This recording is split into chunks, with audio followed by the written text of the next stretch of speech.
Welcome back, and it is your host, your perfect being, TheSuperitachi, aka Perfection, and today we're going to be continuing the series Tournament of Power characters that we want in Dragon Ball Xenoverse 2, where I go through universe by universe of characters that we would want represented in DLC for Dragon Ball Xenoverse 2 beyond DLC Pack 6, and of course in DLC Pack 6 we'll be getting Jiren, Ultra Instinct Goku, Fu, etc, etc. So this is taking into account that we might be getting future DLC beyond that, and we're just going to give the developers a nudge in the right direction universe by universe. So today's universe will of course be Universe 6.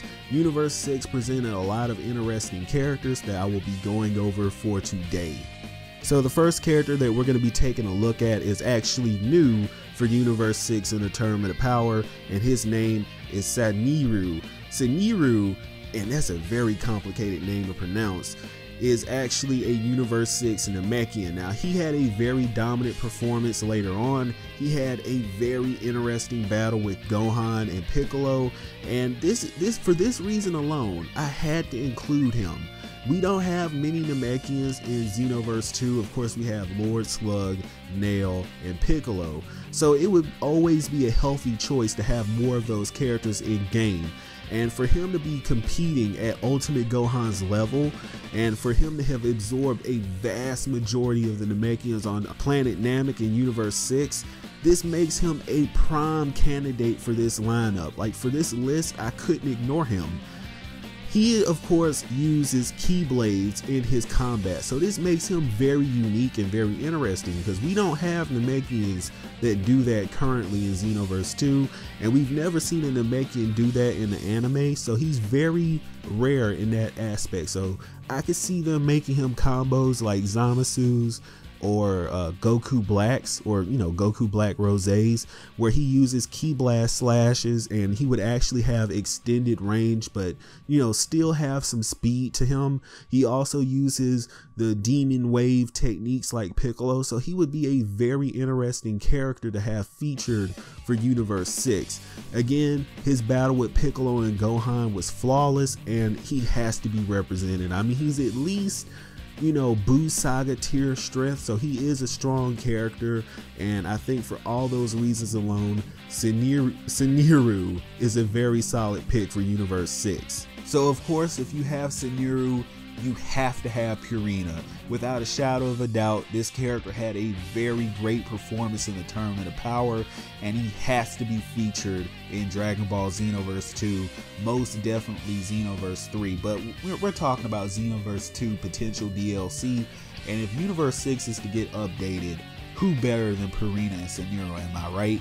So Purina is the Garlic Jr. size Namekian, and when I refer to Garlic Jr., I'm talking about his transform state, and he's a big brawler type Namekian. So where Saniru is all about the finesse and the Keyblades and the arm stretching, Purina could be all about close range, battering ram type combat like Broly. He's big, he covers a lot of space, he could be fast. I want him to be fast. I sort of want him like what Hit is or what Android 13 is. I want him to be very competitive and very good, because right now Namekians aren't really that. I mean, they have that cheap little regeneration tactic, but I'm talking about Namekian cast characters. They're not really competitive, and I want to see a cast Namekian be competitive. So Purina could be that one. I mean, for the man to tank several special beam cannons in the anime, I mean, you'd be crazy not to include this character for Universe 6. And of course, he has Break Cannon, aka Mouth Blast, and of course, this would be Dempsey's second opportunity to correct this move, because Break Cannon right now, it sucks. It takes up all your ki if you use it, and you get crap damage for it. So this would be their second opportunity to do a Mouth Blast type ultimate technique and do it right. So Purina is a character that is a justified and solid pick for Universe 6 in the Tournament of Power to update it. Okay, so the next character a lot of people wouldn't be expecting, and especially not for me, but this character won me over with their performance in the Tournament of Power. And of course, this character that I'm referring to is Frost. Now, Frost he had a very interesting performance. He had a very cunning, sneaky, underhanded performance in the Tournament of Power. He was really trying to survive, but he did bring some new techniques, some new bags of tricks for the Tournament of Power. So the first move that I saw him use was his counter force technique against Roshi. Of course, Roshi tried to use the ceiling Mafuba technique on Frost, and Frost generated some kind of barrier that reversed the technique, and he used it on Vegeta. So I can see this technique coming into Xenoverse, sort of like the trap card from Yu-Gi-Oh! You know, Mirror Force, where you reverse your opponent's technique or attack against them and attack them. I think this would be a very valuable escape move, or maybe a counter super move. Now I know we have a move similar to it, like what was it? Burst can't. It's Super Saiyan Blue Vegeta's technique, and it's counter burst. Yeah, that's what it's called. And it's not really used because it's sort of like a sucky technique, and it requires too much setup. But with Frost's technique, I can see him using it like as an escape move, mid move, and reversing all the damage onto the opponent. That could be a very meta technique, and it could shake things up in the right way. Now, he did spring out Death Beams, and I mean, I know he sort of got Chaos Shot, but I want to see him get a variant of Death Beam, sort of how Kaba got his variant of the Gallic Gun. Since we know that Frost used the Death Beam, give him a variation of Death Beam, because let's be honest, Chaos Shot sucks. It is a trash move, and nobody uses it. And Frost needs all the new moves that he can get. Now, the next technique that I would see him use is the 100% final form technique. Now, of course, this would probably be a new alternate slot for Frost, because in Xenoverse they really don't do appearance changing transformations unless it's like a recolor or something. So with Frost, he could have another character slot for 100% final form Frost. We know he can do it. We kind of know the implications of the form, and they could have a justification to do another move set for Frost. Again, an updated Frost is much needed for Universe 6, and I don't see any problem with it. Okay, so of course the next character that I'm going to go over had a lot of controversy surrounding them in this tournament. The way that they got eliminated blew everyone away. It had everyone wilding. It had people losing their minds. And of course, this character that I'm referring to is Hit. Now, I know a lot of people are going to say, why should Hit get anything new? Why, you know, he's already in the game, blah, blah, blah. Of course, I have to be impartial. I have to be fair, and I have to leave personal feelings out of this. Hit does need a new preset. And the new preset would have to do with his new ultimate technique that he used against Jiren. So again, they would introduce this, he would get a new preset. I don't think I would give him any new combos, because of course he didn't do anything new fighting style wise. But this new ultimate that he tried to use, the time cage technique, would finally provide us a usable time skip ultimate technique in Xenoverse 2. And I think we can all agree that time skip Molotov sucks. The damage is nowhere near a 5-bar ultimate, and I think we could all take a sigh of relief if we got a usable time skip ultimate. And I feel like for that reason alone, he does meet the requirements for this lineup. Alright, so I know a lot of people have been expecting this, so let's go ahead and get it over with. So this next character I'm going to be announcing for Universe 6 is actually a character wrapped in controversy. When they debuted, a lot of people had a mixed reception of this character, and I felt like this character should have been part of Dragon Ball Xenoverse 2, most definitely. And I feel like it would be a injustice against the Dragon Ball community if this character was not featured for all of their importance. So of course, this character I'm referring to, she is a Saiyan, and we might as well get this over with. Her name is Gene. Gene is the mother of Goku, and I felt like when she debuted, a lot of people, you know, they did have a mixed reception of her with the Dragon Ball minus stuff. Some people liked it, some people didn't like it. They rewrote Bardock, and I feel like she would have been in Xenoverse 2 because Bardock was the main focus, and this would have been a prime opportunity for them to debut the mother of Goku. So for her not to be in Xenoverse 2 is a grave injustice to the Dragon Ball community. Like, how could you not take this opportunity to have the mother of Goku, the mother of the main character in Xenoverse 2?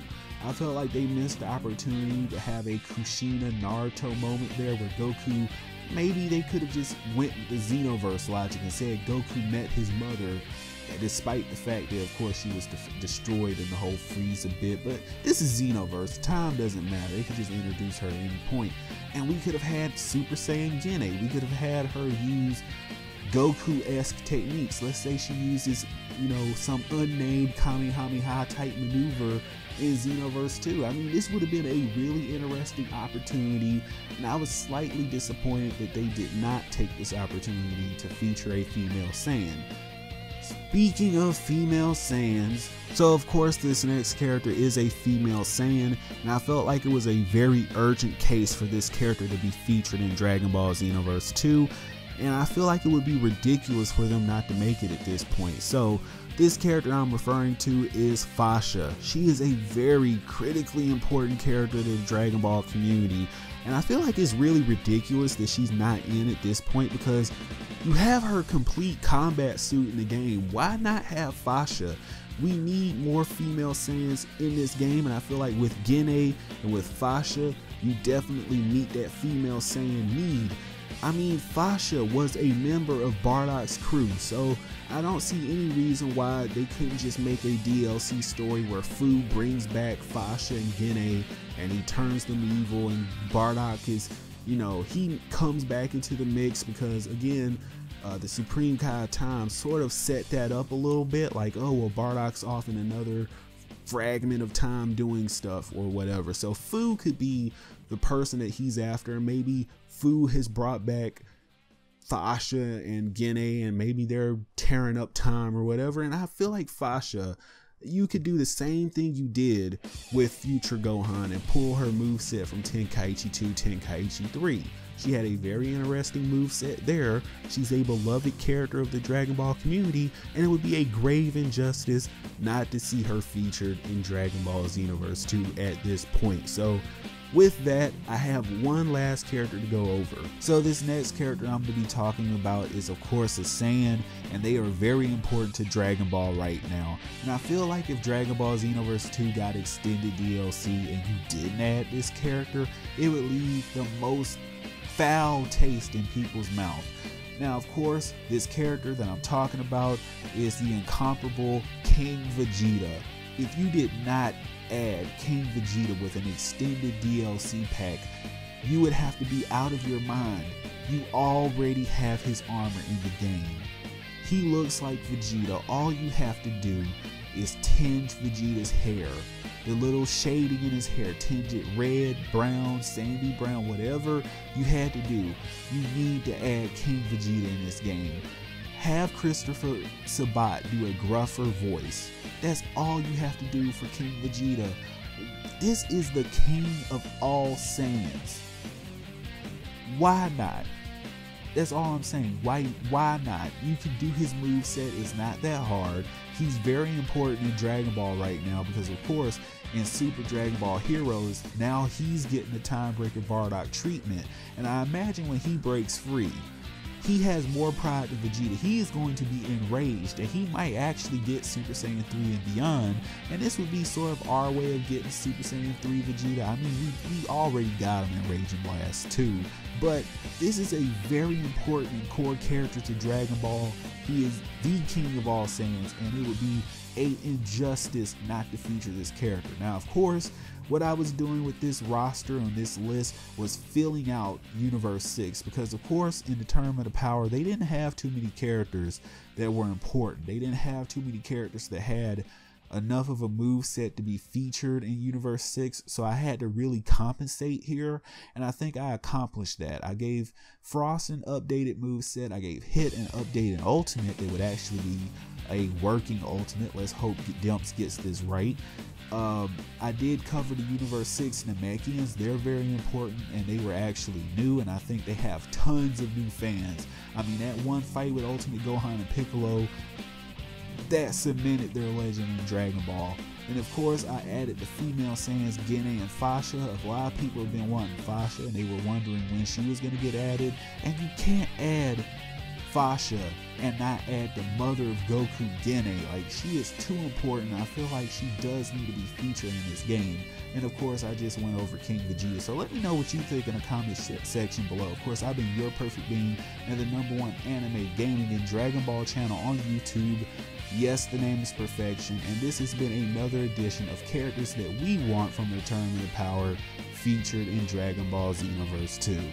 And I will see you in the next one.